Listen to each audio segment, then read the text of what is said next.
Trauma ആണ്. നമുക്ക് ഇത് ഞങ്ങളിപ്പോ എക്സ്പ്ലെയിൻ ചെയ്താൽ നിങ്ങൾക്ക് മനസ്സിലാവുമെന്ന് അറിയില്ല. അതെ, എന്റെ അടുത്ത ചോദ്യം അതായിരുന്നു. പൊതുവെ പരക്കെ പറയുന്ന ഒരു കുറച്ച് കാര്യങ്ങളുണ്ട് ബിഗ് ബോസിനെ പറ്റി. ഇതൊന്ന് കോമൺ പീപ്പിളിന് അറിയാൻ ഇച്ചിരി താല്പര്യമുള്ള കുറച്ച് കാര്യങ്ങൾ. അല്ല, ആദ്യത്തെ കാര്യമാണ് ചേച്ചി ബിഗ് ബോസിന്റെ ഉള്ളിൽ കയറി കഴിഞ്ഞ് ഇച്ചിരി ഇല്യൂമിനാലിറ്റി ഉണ്ടോ അവിടെ? നമ്മളൊരു വീട്ടിൽ തന്നെ നമുക്കറിയാത്ത കുറെ ആളുകളുടെ കൂടെ കഴിയാണ്.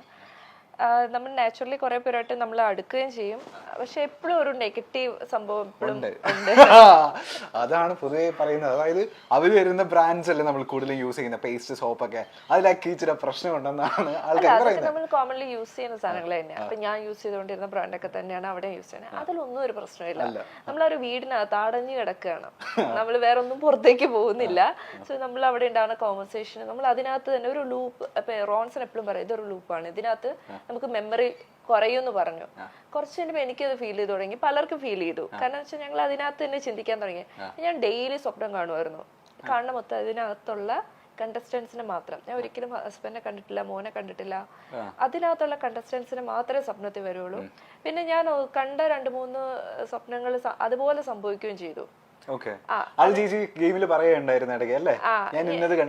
അതെ, ഞാൻ എനിക്ക് സംഭവിക്കുന്നതായിട്ട് കണ്ടത് എന്റെ ഏതെങ്കിലും ഒരു അടുത്ത ഫ്രണ്ടിനായിരിക്കും സംഭവിച്ചിട്ടുണ്ടാവുക.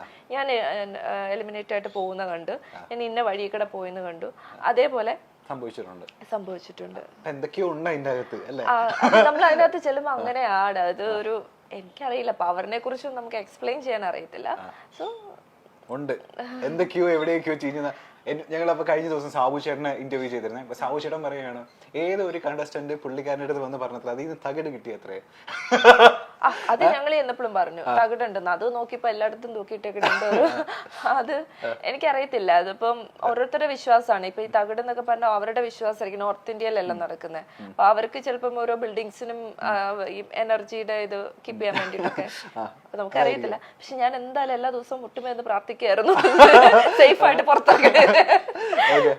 അതുപോലെ അറിയാൻ എല്ലാവർക്കും കോമൺ ആയിട്ട് അറിയാൻ താല്പര്യമുള്ള ഒരു കാര്യമായിരുന്നു. അതായത് ഓഫ് കോഴ്സ് ഇതൊരു പേയ്മെന്റ് കിട്ടുമെന്ന് അറിയാം. ഇതെങ്ങനെയാണ്, വീക്കിലി ആണോ ഇതിന്റെ പേയ്മെന്റ് വരുന്നത്, അല്ലെങ്കിൽ ഡെയിലി ബേസിസിലാണോ ഇതിന്റെ പേയ്മെന്റ് പോയിക്കൊണ്ടിരുന്നത്? പറയാൻ പാടില്ല, ഇത് പറയണ്ട. എമൗണ്ട് ഞാൻ ചോദിക്കുന്നില്ല. അത് വീക്ക്ലി ബേസിസ് ആയിരുന്നോ അല്ലെങ്കിൽ ഡെയിലി ബേസിസ് ആണോ? അത് രണ്ടും ഓരോരുത്തർക്ക് അത് അവര് ചാനൽ ഫിക്സ് ചെയ്യുന്നതാണ്. അത് ഡിപ്പെൻഡ്സ്. നമുക്ക് വേറൊരു കണ്ടസ്റ്റന്റിന്റെ പോലും അറിയത്തില്ല, സംസാരിക്കാൻ പറ്റത്തില്ല. ചേട്ടൻ എപ്പോഴെങ്കിലും ഓഫർ വന്നിരുന്നോ ബിഗ് ബോസിലേക്ക്? ഈ പറഞ്ഞ പോലെ നേരത്തെ അപ്പൂസ് പറഞ്ഞ പോലെ നിങ്ങൾ രണ്ടുപേരും കപ്പിളായിട്ടാണ് വരുന്നത് എന്നുള്ളൊരു റൂമർ ആ സമയത്ത് ഉണ്ടായിരുന്നു. രണ്ടുപേരും കപ്പിളായിട്ട് ഒറ്റ കണ്ടസ്റ്റന്റ് ആയിട്ടാണ് വരുക എന്നുള്ളത്.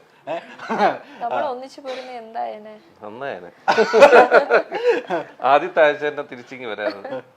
ചേട്ടൻ ഓഫർ ഉണ്ടായിരുന്നോ? ഇല്ല, ഓഫർ ഒന്നുമില്ല. എനിക്ക് വിളിച്ചില്ല. ഞങ്ങളുടെ എന്താ പറയാ, ഞങ്ങക്ക് കഴിഞ്ഞ വർഷമാണ് ഞങ്ങൾ ഇങ്ങനെ ഒരു സംഗതിയെ ചിന്തിച്ചിട്ടുണ്ടായിരുന്നില്ല. അപ്പോൾ കഴിഞ്ഞ വർഷമാണ് യാദർശികമായിട്ട് ധന്യക്ക് ഇങ്ങനെ ഒരു ഓഫർ വരികയും അത് വന്നു. അതിന് മുമ്പത്തെ വർഷമെല്ലാം ധന്യ ബിഗ് ബോസിൽ പോകുന്നുണ്ടെന്ന് പറഞ്ഞൊക്കെ ന്യൂസ് പറഞ്ഞൊരു കാര്യമില്ല. അടുത്ത സീസണിൽ ചേട്ടനെ വിളിച്ചു കഴിഞ്ഞാൽ ചേട്ടൻ പോവോ? നമുക്ക് ഒന്നാമത്തെ കാര്യം, എനിക്ക് അതിനുള്ള ഒരു അതിനെപ്പറ്റി ഞാൻ ചിന്തിച്ചിട്ടില്ല. ഞാൻ ഇങ്ങനെ ഒരു ഹൗസിനകത്ത് പോകുന്നതിനെ പറ്റി ഞാൻ അതിനകത്ത് നിന്ന് ഞാൻ എന്നെ സങ്കല്പിച്ച് ഞാൻ കണ്ടിട്ടൊന്നുമില്ല. അപ്പൊ ഇതുവരെ എന്തായാലും എനിക്ക് കോളൊന്നും വന്നിട്ടില്ല. ഞാനും ഇതുപോലെ ചിന്തിച്ചോണ്ടിരുന്ന കേട്ടോ. ഇപ്പൊ പറഞ്ഞ പോലെയൊക്കെ എനിക്ക് അതിനകത്ത് പോണെ കുറിച്ച് ചിന്തിക്കാൻ പറ്റത്തില്ലായിരുന്നു. പക്ഷെ എനിക്ക് കോൾ വന്നപ്പോ ശരി പേരോട് പിന്നെ നോക്കാം. മണിക്കുട്ടൻ പോകില്ലാന്ന് പറഞ്ഞിരുന്നാണ്. മണിക്കുട്ടനെ ഞാൻ നല്ല സുഹൃത്തുക്കളാണ്. ഇതിനിടയിൽ നമ്മൾ പരിചയപ്പെടേണ്ട ഒരാളുണ്ട്. ഞാൻ ഇതിന്റെ ഇടയിൽ വിട്ടുപോയതാ പരിചയപ്പെടുത്താൻ. ഹലോ, ഇന്ന് വരുമോ? ക്യാമറയുടെ ഫ്രണ്ടിലേക്ക് വരുമോ? ഞാൻ ഇവിടുത്തെ സൂപ്പർ സ്റ്റാറിന്റെ പേരൊന്ന് പറയോ?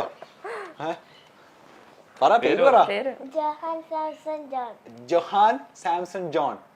എന്റെ ഭയങ്കര പേരാണല്ലോ. തന്റെ ഏറ്റവും ഇഷ്ടപ്പെട്ട എന്താ ഫീച്ചർ എന്താന്ന് അറിയോ എനിക്ക്? കണ്ണ്. നല്ല കണ്ണാന്ന് എല്ലാരും പറയാറുണ്ടോ? തനിക്ക് ഇല്ല? എന്നാ ഞാൻ പറഞ്ഞേക്കും നല്ല കണ്ണാ. പറഞ്ഞിട്ടുണ്ടോ? രഞ്ജു ചേട്ടൻ പറഞ്ഞ ഓർമ്മയുണ്ടോ?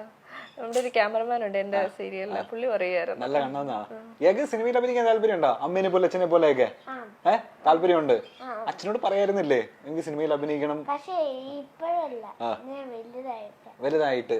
ഇനി വലുതായില്ല ഞാൻ. അവൻ കുഞ്ഞല്ലേ? എനിക്ക് 9 വയസ്സായിട്ട്. 9 വയസ്സായിട്ടുള്ളോ? പ്രായമൊന്നും പറയണ്ട. അത് പറയണ്ട.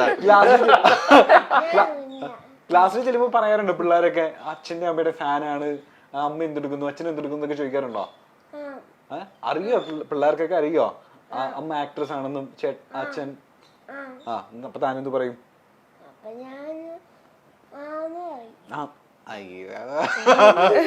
ഇവൻ ഡാൻസ് കളിക്കോ? ഡാൻസ് കളിച്ചിട്ടൊക്കെ ഉണ്ട്, ചെയ്യും. കുറച്ച് സാധനങ്ങൾ. പിന്നെ ഞാൻ ഡാൻസ് എനിക്ക് എന്റെ ഇഷ്ടപ്രകാരം ഞാൻ പഠിച്ച്, നമുക്ക് താല്പര്യം ഇല്ലാതെ ചുമ്മാ ഫോഴ്സ് ചെയ്ത് വിട്ടിട്ട് കാര്യമൊന്നുമില്ല. പിന്നെ കീബോർഡ് വായിക്കാനൊക്കെ ഇഷ്ടമാണ്. കീബോർഡ് വായിക്കും. പിന്നെ എന്താ പറയുന്നേ, പാട്ട് ചെസ് കളിക്കും, റോളർ സ്കേറ്റിംഗ്, ഇവന് ഇഷ്ടമുള്ള എല്ലാ നമ്മള് അവസരങ്ങളും ട്രൈ ചെയ്ത് പോകുന്നുണ്ട്. അപ്പൊ ഒന്നിനും ഫോക്കസ് കൊടുത്തിട്ടില്ല ആള്. അവന് താല്പര്യമുള്ളത് ഏതാന്ന് പറഞ്ഞ അവൻ. ഇന്ന് നിനക്ക് സംസാരിക്കാനുള്ള സമയമാണ്. നിനക്ക് എന്താ താല്പര്യമുള്ള? എല്ലാം താല്പര്യമുണ്ട്. അച്ഛനോടാണോ അമ്മയോടാണോ ഇച്ചിരി താല്പര്യം കൂടുതലുള്ള? ഈക്വലാണോ? ആരാ പാവം? ആരാ ഈക്വലാണോ? പക്ഷെ എന്താണോ ഇത്? വളരെ സേഫ് ആണ്. അച്ഛന്റെ മകൻ തന്നെയാണോ? നമ്മള് അച്ഛനെ അമ്മനെ സിനിമയില് ടിവിയിലൊക്കെ കാണുന്ന പോലെ തന്നെയാണോ വീട്ടില്? എന്നാലും ഇച്ചിരി കുറുമ്പൊക്കെ ഉള്ള ആർക്കാ, ദേഷ്യമൊക്കെ ഉള്ള ആർക്കാ? നീ മനസ്സ് തുറന്ന് പറ, ഒന്നും പറയൂല. ഈക്വലാണോ? രണ്ടുപേരും പാവമാണോ? ഈക്വലാണോ? ആരെയും തള്ളി പറയില്ല. ഓക്കെ. അപ്പൊ പാട്ടുകാരനാവൂന്നൊക്കെയാണ് ഇവര് പറയുന്നത്. സിനിമയിൽ അഭിനയിക്കാൻ കുറച്ചുകൂടെ വലുതാകുന്ന സമയത്ത് പാട്ട് പാടട്ടെ അല്ലേ? ഇപ്പൊ പാട്ട് പാടുന്ന ആഗ്രഹമാണ്, പഠിച്ചു തുടങ്ങി. പക്ഷെ വലിയ സിംഗർ അങ്ങനെ അത്ര. പക്ഷെ അവൻ കീബോർഡൊക്കെ വായിക്കാൻ ഇഷ്ടമാണ്, പാട്ട് പഠിക്കാനും ഇഷ്ടമാണ്, എല്ലാത്തിനോടും ഇഷ്ടമുണ്ട്. ഓക്കെ. എന്തായാലും താങ്ക് യു മാൻ. നമ്മള് വിളിച്ചപ്പോ ഉടനെ തന്നെ വന്നില്ലേ? Thank you so much. അപ്പൊ പിള്ളേരൊക്കെ അന്വേഷിച്ചു എന്ന് പറയാം ക്ലാസ്സിൽ കേട്ടോ. Thank you. അപ്പൊ നിന്റെ മേരിഗിരി സ്കൂളിൽ നിന്റെ ക്ലാസ്സിലെ എല്ലാവർക്കും ഏത് സ്കൂളിലാണ് പഠിക്കുന്നത്? ഏത് സ്കൂളിലാണ് പഠിക്കുന്നത്? മേരിഗിരി പബ്ലിക് സ്കൂളിൽ എല്ലാവർക്കും ഒരു ഹായ് പറഞ്ഞുതരാം. തീർന്നാ? അത്രയുള്ള. Thank you ma'am, thank you so much. ഇതുപോലെ നമ്മള് ചേച്ചിയുടെ ഒരു വീഡിയോ ഈ പറഞ്ഞ പോലെ ബിഗ് ബോസിന് ശേഷമാണോ എന്നറിയില്ല, ഭയങ്കര വൈറലായിരുന്നു, മില്യൺ ഒരു വീഡിയോ ഉണ്ട്. ഈ പറഞ്ഞ പോലെ എല്ലാവരും അത് കഴിഞ്ഞതിന് ശേഷം ചേച്ചിയോട് ചോദിച്ച സംഭവമായിരിക്കും കൃപാസനത്തിന്റെ ഡേറ്റ് ഒക്കെ ഓർമ്മയുണ്ടല്ലോ അല്ല? ഇപ്പൊ അയ്യോ, ഞാൻ അത് കഴിഞ്ഞിട്ടാണ് ഓർത്തെടുത്തത്. ഓർമ്മിപ്പിക്കല്ലേ? അവിടെ നിന്നപ്പോ ഡേറ്റ് ഞാൻ പറഞ്ഞങ്ങ് ഒരു പറഞ്ഞങ്ങ് പോയി. കുറച്ചിന് എനിക്ക് മനസ്സിലായി, ഓക്കെ ഡേറ്റ് മാറി. പിന്നെ ഞാൻ ഓർത്ത് എന്ത് കാര്യം ഇരിക്കുന്നു, തിരുത്തി പറയണ്ട, ഞാൻ സാക്ഷ്യം പറഞ്ഞങ്ങ് പോണു. ഈ ഡേറ്റിലൊന്നും നമ്മൾ അത്ര ശ്രദ്ധിച്ചില്ല. ഇത് ഇവര് സാക്ഷ്യങ്ങളെല്ലാം ഇവര് വീഡിയോ എടുത്ത് അവരുടെ യൂട്യൂബിൽ ഇടുമെന്നും ഇത് ഇത്ര ലക്ഷങ്ങൾ കാണുമെന്നും ഇതിന്റെ ഇടയിൽ നമ്മളെ ട്രോളാൻ ആളുകൾ വരുമെന്നും നമ്മൾ പ്രതീക്ഷിക്കുന്നില്ലല്ലോ. അപ്പൊ അത് ഞാനങ്ങ് വിട്ടു. ഞാൻ പറഞ്ഞ ഡേറ്റ് ഇത്ര തെറ്റിയിട്ടുണ്ട് എന്നൊക്കെ പറഞ്ഞങ്ങ് പോയി. കുറച്ച് കഴിഞ്ഞപ്പോഴാണ് ഡേറ്റിന്റെ വേൾഡ്. ഡേറ്റിനെ മാത്രം പറഞ്ഞെങ്കിൽ വിഷമമൊന്നുമില്ലായിരുന്നു. പിന്നെ ഡേറ്റ് അല്ല, ഞാൻ അവിടെ പോയതിന്റെ ബേസിൽ എന്തൊക്കെ നെഗറ്റീവ് കമന്റ്സ് യൂഷ്വലി വന്നത്? പൈസ വാങ്ങിച്ച് പറയാന്ന് പറയുന്നത് അതൊരു ഒരാളുടെ ഒരു വിശ്വാസത്തെ അത് പറയുന്നത്. ഒന്ന് എനിക്ക് കൃപാസനം പോലെയുള്ള ഒരു ഇതിന് ക്യാഷ് മേടിച്ച് നമ്മൾ പോയി ചെയ്യേണ്ട ഒരു കാര്യമൊന്നുമല്ല. കാരണം ഞാനൊരു ബിലീവർ ആണെന്ന് എല്ലാവർക്കും അറിയാം. അപ്പോ അങ്ങനെ ചെയ്യാൻ നമ്മള് വിശ്വസിക്കുന്ന ആരും പോയി ചെയ്യത്തില്ല. ഇങ്ങോട്ട് കാശ് മേടിച്ച് നമ്മള് ബേസിക്കലി നമ്മളെ പഠിപ്പിക്കുന്ന തന്നെ അങ്ങോട്ട് കൊടുക്കുക എന്നുള്ളതാണ്. അപ്പൊ നമ്മൾ ഇങ്ങോട്ട് മേടിച്ചിട്ട് നമ്മൾ ഇങ്ങനെയുള്ള കാര്യങ്ങൾ ചെയ്യത്തില്ല. അപ്പോ പ്രത്യേകിച്ച് സാക്ഷ്യം പോലുള്ള കാര്യങ്ങളൊക്കെ, കാരണം നമ്മളെ വിശ്വാസത്തെ അത് നേരെ ഉൾട്ടയാണ്. അപ്പം അങ്ങനെ പറഞ്ഞപ്പോ വല്ലാതെ ഫീലായി. കാരണം ഇങ്ങനെ ഒരു ബാക്കി ഇപ്പൊ ഡേറ്റ് തെറ്റിന് ട്രോളൊക്കെ ഞാൻ പ്രതീക്ഷിച്ചു. കാരണം ചിലപ്പം അത് വരാം. പക്ഷെ ഇത് കാശ് മേടിച്ചു. പിന്നെ പറയുന്ന മൊത്തം ഈ ഒരു കൃപാസനത്തെ കുറിച്ച് വളരെ നെഗറ്റീവ് ആയിട്ടുള്ള കുറെ കാര്യം. ഞാൻ അപ്പോഴാണ് ഇതിന്റെ നെഗറ്റീവ് കാര്യങ്ങൾ കേൾക്കുന്നത്. അതുവരെ ഞാൻ യൂട്യൂബ് ചാനൽ, കൃപാസനത്തിന്റെ യൂട്യൂബ് ചാനൽ ഞങ്ങൾ കാണാറില്ല, ഇല്ലായിരുന്നു, ഞങ്ങൾ കണ്ടിട്ടുമില്ല. പക്ഷെ ഇതിനകത്ത് ഇവളുടെ അമ്മയ്ക്ക് ലേക്ക് ഷോറില് സർജറി ആയിരുന്ന സമയത്ത് നമ്മൾ കൃപാസനത്തിൽ പോയിരുന്നു പ്രാർത്ഥിച്ചിട്ടുണ്ട്. അത് ആ മൊമെന്റ് ഒന്നും ഇവർക്ക് ആർക്കും മനസ്സിലാവില്ല. ഇതിപ്പം ഈ അമ്മയുടെ കാര്യം പോലും അറിയാവുന്ന ഒരാളിവിടെ ഇരിപ്പുണ്ട്, അതുകൊണ്ട് എനിക്ക് അതിനകത്ത് ഇതിനകത്ത് ഈവൻ ഈ നിങ്ങളുടെ മൈൽ സ്റ്റോൺ അല്ലേ, നിങ്ങള് ഗദ്ദാഫിയുടെ പ്രൊഡ്യൂസറിന് തന്നെ മീറ്റ് ചെയ്തിട്ടുള്ളത് പ്രൊഡ്യൂസർ തന്നെയല്ലേ ഈ പ്രോഗ്രാം പ്രൊഡ്യൂസർ? അല്ല, ഈ പ്രോഗ്രാമിന്റെ PR അവിടെ ഇരിക്കുന്ന ആളിന് വളരെ നന്നായിട്ട് അറിയാവുന്ന പറഞ്ഞാൽ അദ്ദേഹം ലേക്ക് ഷോറിൽ എന്നെ മീറ്റ് ചെയ്തിട്ടുണ്ട്. എപ്പോഴെന്ന് പറഞ്ഞാൽ അവിടുത്തെ മീഡിയ ടീമിൽ വർക്ക് ചെയ്തുകൊണ്ടിരുന്നപ്പോ ധന്യയുടെ അമ്മയുടെ സർജറിയുടെ സമയത്ത് അവിടെ പോയിരുന്നു. ആ സമയത്താണ് നിങ്ങളുടെ PR കണ്ടിട്ടുള്ളത്. ഇനി ചിലപ്പോ നമ്മൾ പൈസ കൊടുത്ത് നിങ്ങളെ പോലൊരു ടീമിനെ ഇറക്കി ഗദ്ദാഫിക്ക് കേരളിൽ പോവാം, അങ്ങനെയും പറയും. ഒരു സാധ്യതയില്ല. നമ്മൾ 10 പൈസ മുടക്കിയിട്ട് ഇങ്ങനെ ഒരു കാര്യം നമ്മളെ ബേസിക്കലി അറിയാവുന്നവർക്ക് അറിയാം, ഒരു സാധ്യതയില്ലെന്ന്. പക്ഷെ അറിയില്ലാത്തവർക്ക് തോന്നും ചിലപ്പോ അങ്ങനെയാണ്. മനഃപൂർവ്വം ഇന്റർവ്യൂ എടുപ്പിച്ച് ഇങ്ങനെ വന്നപ്പോ ഗദ്ദാഫിയുടെ PR വന്ന് എനിക്ക് തന്നെ ചേച്ചി അറിയാം, നേരത്തെ എവിടെ ലേക്ക് ഷോറിൽ വെച്ച് കണ്ടിട്ടുണ്ടെന്ന് പറഞ്ഞു. അപ്പോഴാണ് ആ കഥ ഞാൻ പറയുന്നത്. പിന്നെ പലരും ഞങ്ങളുടെ ഒരു യൂട്യൂബിലെടുത്ത് ഞങ്ങൾ അതിന്റെ ഒരു റിപ്ലൈ ഒക്കെ കൊടുത്തു. അത് സംഭവിച്ച കാര്യമാണ് എന്നൊക്കെ പറഞ്ഞ് റിപ്ലൈ കൊടുത്തു. പക്ഷെ അപ്പോൾ നമ്മൾ അതിന്റെ വർഷം പറഞ്ഞില്ല.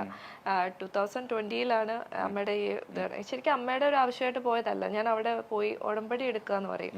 നമ്മൾ അവിടെ പോയിട്ട് നമ്മുടെ ആവശ്യങ്ങൾ വെച്ചിട്ട് ഞങ്ങളെ ബേസിക് പേഴ്സണൽ കാര്യങ്ങൾ വെച്ചിട്ട് ഞാൻ പ്രാർത്ഥിച്ചു.